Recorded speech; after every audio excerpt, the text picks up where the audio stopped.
1960 के शुरुआती वर्षों में अमेरिका में जातीय तनाव बहुत अधिक है। टोनी वेलालुंगा न्यूयॉर्क के कोपाकबाना क्लब में एक वेटर के रूप में दिन बिता रहे हैं। जब वह माफिया बॉस की है चुराने का मौका देखता है तो वह बिना सोचे समझे उसे उठा लेता है। लेकिन उसे यह नहीं पता था कि यह सोच समझ कर लिया गया कदम उसे उसकी रोजी रोटी से हटा देगा। माफिया ने पूरे क्लब को आग लगाने की धमकी दी, जिससे क्लब को अस्थायी रूप से बंद कर दिया गया। अब टोनी एक छोटी सी चोरी के कारण मुश्किल में फंस गया है और उसके पास परिवार के लिए खाने का कोई साधन नहीं है। कोपाकबाना बंद होने के अगले दिन सुबह टोनी उठता है और देखता है कि उसके पिता, ससुर और भाई सभी लिविंग रूम में बैठे हैं, फुटबॉल मैच देख रहे हैं। जब उनसे पूछा जाता है कि वे वहां क्यों हैं, तो वे इशारा करते हैं कि किचन में काम कर रहे अफ्रीकी अमेरिकी प्लम्बर और उसकी पत्नी डोलोरेस के पास हैं। उनका इशारा साफ है, वे इन लोगों पर भरोसा नहीं करते। डोलोरेस एक दयालु और सहानुभूतिपूर्ण महिला है जो अपने ससुराल वालों की पूर्वाग्रह को साझा नहीं करती और ठेकेदारों को लेमोनेड देती है। लेकिन उसकी अच्छी मंशा बहुत दूर तक नहीं जाती, क्योंकि टोनी खुद को छिपाने के लिए उन पुरुषों के गिलास को कूड़े में फेंक देता है। यह एक छोटा सा लेकिन महत्वपूर्ण कदम है जो दिखाता है कि उसकी सहानुभूति किस ओर है। टोनी एक परिवार का आदमी है और वह अपने प्रियजनों के लिए कुछ भी करने के लिए तैयार है। वह पैसे कमाने के लिए कई प्रयास करता है, जिसमें उसकी सबसे कीमती संपत्ति बेचना और एक हॉट डॉग ईटिंग प्रतियोगिता में भाग लेना शामिल है। इससे कुछ पैसे मिलते हैं, लेकिन परिवार का पालन पोषण करने के लिए पर्याप्त नहीं। इसलिए जब उसके दोस्त से एक नौकरी का प्रस्ताव आता है तो टोनी खुशी खुशी स्वीकार कर लेता है। उसे डॉक्टर के व्यक्तिगत ड्राइवर के पद के लिए एक इंटरव्यू के लिए बुलाया गया है। पैसे की तंगी और बिल चुकाने का कोई और तरीका नहीं होने के कारण यह अवसर एक आशीर्वाद की तरह है। टोनी आत्मविश्वास से भरा हुआ कार्नेगी हॉल के लिए रवाना होता है। वहां पहुंचने पर टोनी को वहां की चमक देखकर हैरानी होती है। यह उसके और उसके परिवार के संकुचित अपार्टमेंट से पूरी तरह अलग है। उसे एक काले व्यक्ति द्वारा गहनों से सजाए गए कपड़े में पेश किया जाता है, जो खुद को डॉक्टर डॉन शर्ली बताते हैं, एक पियानिस्ट जिनके पास डॉक्टरेट की डिग्री है। टोनी चकित होता है, यह वह नहीं है जो उसने उम्मीद की थी। डॉक्टर उसे 8 सप्ताह की यात्रा के बारे में बताते हैं, जो मिडवेस्ट से डीप साउथ तक होगी। टोनी की असुविधा स्पष्ट है, जिसे देखकर शर्ली उससे पूछते हैं कि क्या वह एक काले आदमी के लिए काम करने के लिए तैयार है। अपनी स्पष्ट असहजता के बावजूद टोनी उसे अच्छी सिफारिशों के साथ बताते हैं कि वह इस नौकरी के लिए एक अच्छा उम्मीदवार है। वे जानते हैं कि यात्रा आसान नहीं होगी और टोनी ऐसा व्यक्ति लगता है जो इसे संभाल सकता है। शर्ली उसे नौकरी का प्रस्ताव देते हैं, लेकिन टोनी परेशान है। एक और उसे पैसे की सख्त जरूरत है और यह अवसर उसके परिवार के लिए आवश्यक संसाधन प्रदान कर सकता है। दूसरी ओर इस नौकरी में अतिरिक्त सेवाओं में शर्ली के कपड़े इस्त्री करना या उसके जूते चमकाना शामिल है और टोनी किसी और का नौकर बनने को तैयार नहीं है। वह अपनी गरिमा की रक्षा करने के लिए नौकरी छोड़ देता है। अगले दिन शर्ली कॉल करते हैं और बताते हैं कि अगर टोनी नौकरी स्वीकार कर ले तो वह अतिरिक्त कार्य हटा देंगे और $125 और खर्चे देंगे। टोनी सहमत हो जाता है। उनकी यात्रा के पहले दिन रिकॉर्ड कंपनी उसे आधा वेतन देती है, रोड मैप्स और ग्रीन बुक की एक प्रति देती है। यह यात्रा गाइड है जो उन स्थानों को सूचीबद्ध करता है जहां एक काले आदमी सुरक्षित रूप से यात्रा कर सकता है। अपने परिवार से भावुक विदाई के बाद टोनी ड्राइविंग सीट पर बैठता है और यात्रा पर निकल पड़ता है। यात्रा के दौरान यह स्पष्ट हो जाता है कि टोनी और शर्ली पूरी तरह से विपरीत हैं। टोनी बातूनी और असंस्कारी है, जबकि शर्ली गंभीर और परिष्कृत है। जितना भी कोशिश करता है, टोनी अपनी कच्ची आदतों को छोड़ नहीं पाता। फिर भी दोनों के बीच एक बंधन बनता है जो उनके जीवन को बदल देगा। टोनी और शर्ली अपनी यात्रा के दौरान पिट्सबर्ग पहुंचते हैं। वहां एक समस्या उठती है। टोनी का इतालवी उपनाम कुछ लोगों के लिए उच्चारण में मुश्किल हो सकता है। शर्ली सुझाव देते हैं कि टोनी एक उपनाम इस्तेमाल करे, लेकिन वह ऐसे कमरे में प्रवेश नहीं करना चाहता जहां उसका नाम ठीक से उच्चारित नहीं हो सकता। वह इसके बजाय अन्य ड्राइवर्स के साथ रहना पसंद करता है, जबकि डॉन शर्ली ट्रायो मंच पर प्रदर्शन करता है। यह पहली बार है जब टोनी डॉक्टर को पियानो बजाते हुए सुनता है और वह तुरंत प्रदर्शन से मोहित हो जाता है। शो खत्म होने के बाद टोनी अपनी पत्नी डोलोरेस को पत्र लिखता है, जिसमें वह शर्ली और उनकी यात्रा के बारे में बताना चाहता है। हालांकि सही शब्दों को व्यक्त करने में उसे कठिनाई होती है और जो शब्द पन्नों पर आते हैं वे उसकी भावनाओं को व्यक्त नहीं कर पाते हैं। हैनोवर में अगले शो के लिए पहुंचने पर टोनी यह सुनिश्चित करने के लिए ऑडिटोरियम जाता है कि प्रदर्शन के लिए सब कुछ सही हो। वहां उसे पता चलता है कि पियानो गंदा और ब्रांडेड नहीं है। शर्ली के अनुबंध के अनुसार उसे हमेशा एक स्टेनवे पियानो दिया जाना चाहिए। टोनी ऑडिटोरियम के क्लीनर के साथ समस्या को हल करने की कोशिश करता है, लेकिन उस व्यक्ति की पूर्वाग्रह के कारण मामला खराब हो जाता है। अंत में टोनी अपने आप को गुस्से में पाता है और क्लीनर को थप्पड़ मारता है। शुक्र है कि इस हंगामे के कारण प्रबंधन हस्तक्षेप करता है और एक स्टेनवे पियानो मंगवाता है। जैसे ही वे अगले शो के लिए यात्रा करते हैं, कार में संगीत बज रहा होता है। शर्ली संगीत का आनंद लेता है और जब गाना खत्म होता है तो वह टोनी से कलाकार के बारे में पूछता है। टोनी चकित होता है कि शर्ली को लिटिल रिचर्ड नहीं पता, जो एक बहुत प्रसिद्ध काले गायक है। वह शर्ली को बताता है कि लिटिल रिचर्ड काले समुदाय के लिए कितना महत्वपूर्ण है और उसे अपनी संगीत के बारे में पता होना चाहिए।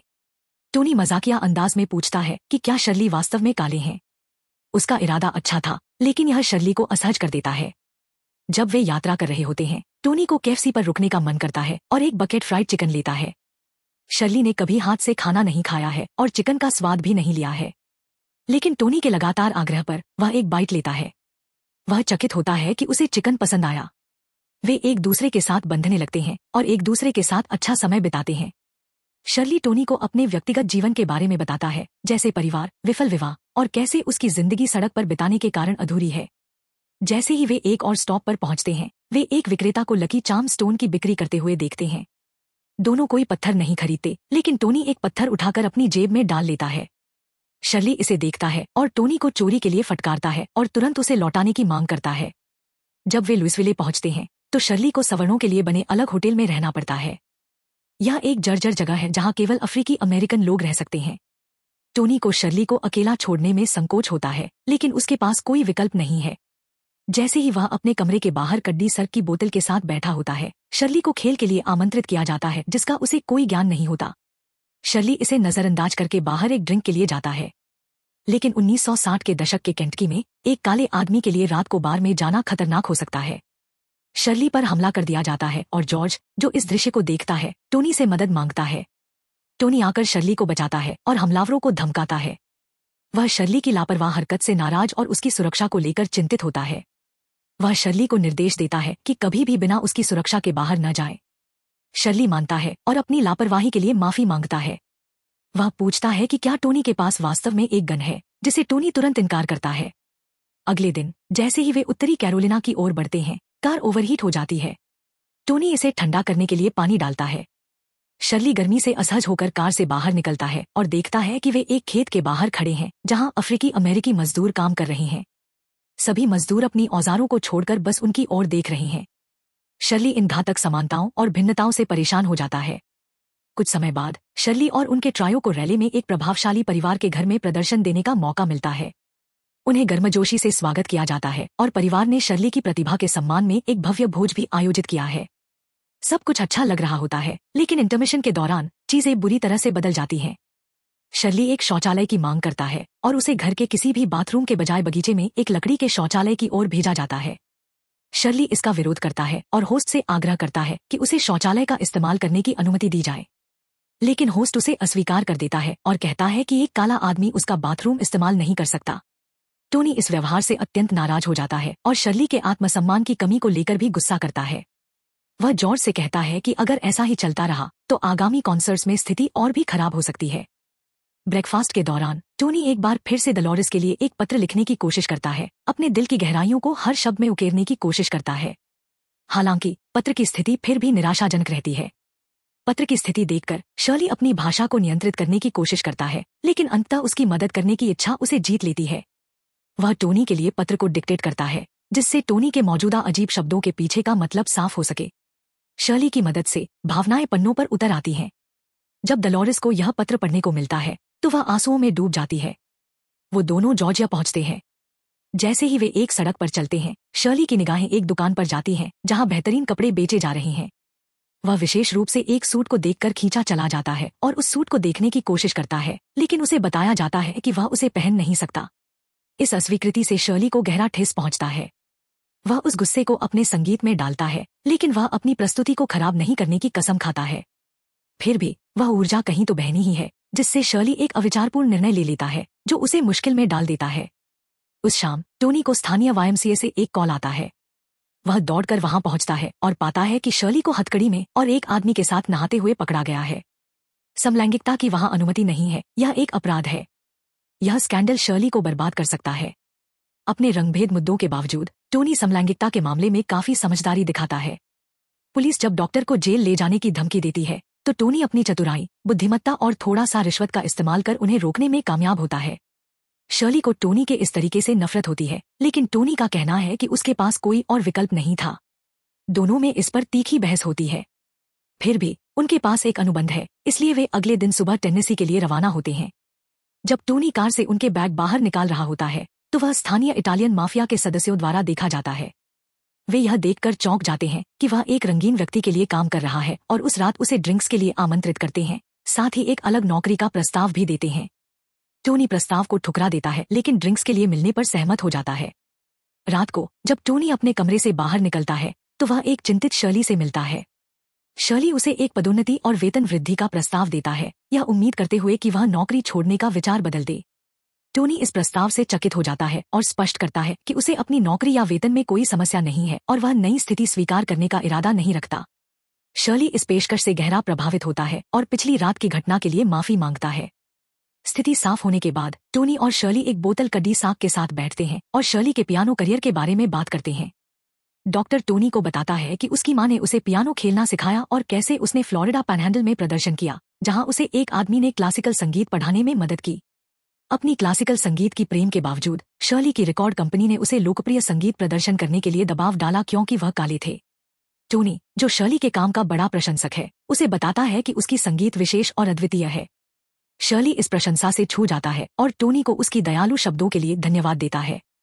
सप्ताह बीतते जाते हैं और टोनी शर्ली की मदद से डलोरेस के लिए पत्र लिखना जारी रखता है, जिन्हें फिर पूरे परिवार के सामने पढ़ा जाता है। हर कोई टोनी की लेखनी की गुणवत्ता से प्रभावित होता है, यह सोचते हुए कि उसने अपने भावनाओं को व्यक्त करने में इतना सुधार कैसे किया। शर्ली और टोनी की दोस्ती और मजबूत होती जाती है और जबकि यह लोगों को अजीब लग सकता है, उन्हें इसकी परवाह नहीं है। सप्ताह तेजी से गुजरते हैं और अंततः बर्मिंघम में आखिरी शो का समय आ जाता है। जैसे ही वे वहां पहुंचते हैं, बारिश शुरू हो जाती है। वे तूफानी रात में रास्ता खो देते हैं और पुलिस द्वारा रोके जाते हैं। जब पुलिस अधिकारी शर्ली को देखता है तो उसे सूचित करता है कि वे एक सनडाउन टाउन में हैं, जहां काले लोग रात के समय नहीं रह सकते। दोनों को कार से बाहर जाने के लिए कहा जाता है। पुलिस अधिकारी आक्रामक और पूर्वाग्रही है। जब उसे पता चलता है कि टोनी आधा इटालियन है तो वह टोनी के अन्य आधे वंश पर एक नस्लीय चुटकुला बनाता है, जिससे टोनी का गुस्सा भड़क जाता है और वह पुलिस अधिकारी को एक मुक्का मार देता है। दोनों टोनी और शर्ली को जेल में डाल दिया जाता है, टोनी को पुलिस अधिकारी पर हमला करने के लिए और शर्ली को सिर्फ वहां होने के कारण।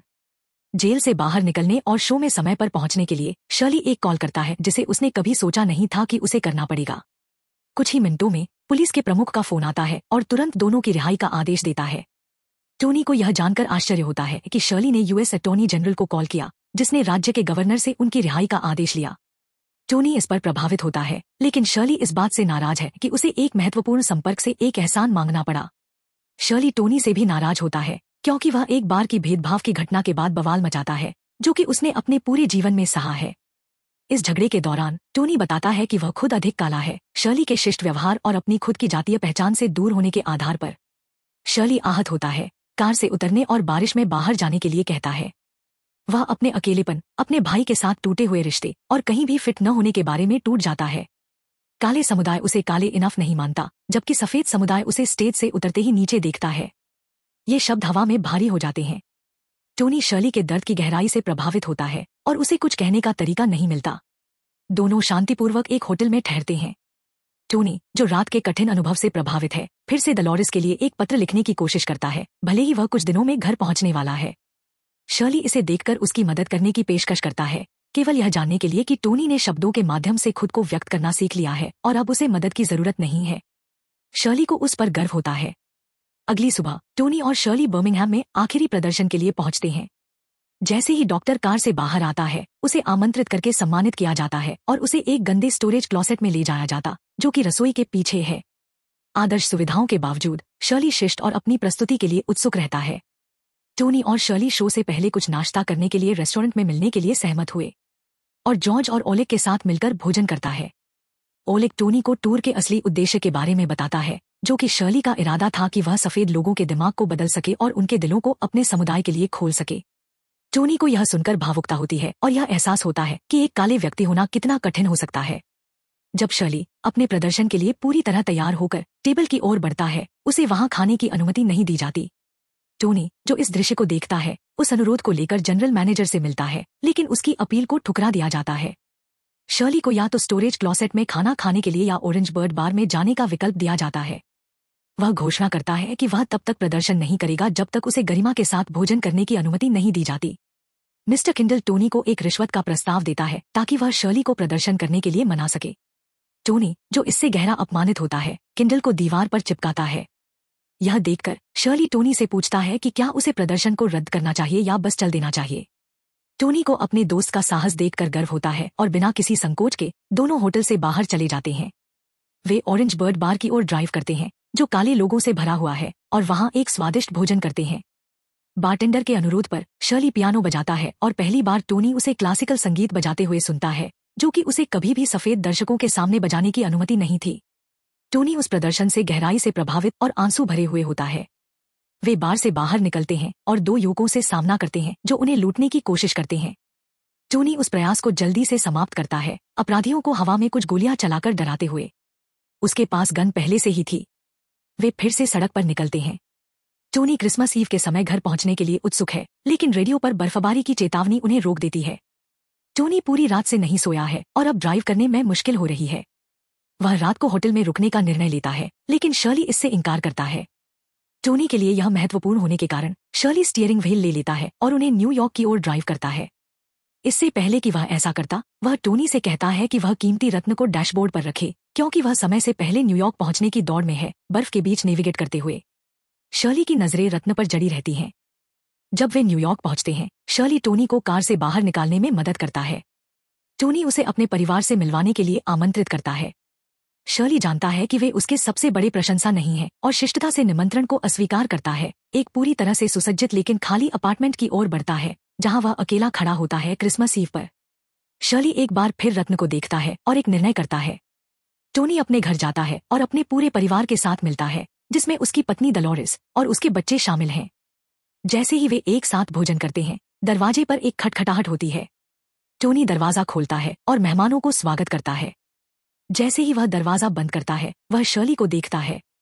अपने दोस्त को देखकर खुश, वह उसे गले लगाता है और अपने परिवार से मिलवाता है, जो उसे खुली बाहों से स्वागत करता है। डलोरेस शर्ली को गले लगाती है और जबकि वह धन्यवाद करती है कि उसने अपने पति को उधार दिया, वह उसे टोनी के पत्रों की मदद के लिए धन्यवाद देती है। दोनों एक मुस्कान साझा करते हैं, मानो स्वीकार करते हुए कि सब कुछ अब बेहतर के लिए बदल गया है। और इसी के साथ फिल्म खत्म होती है। हमारे चैनल को लाइक करें, सब्सक्राइब करें और इसे अपने दोस्तों के साथ शेयर करना न भूलें, ताकि आप कभी भी ऐसा अमेजिंग कंटेंट मिस न करें। धन्यवाद आपका हमारे साथ जुड़ने के लिए।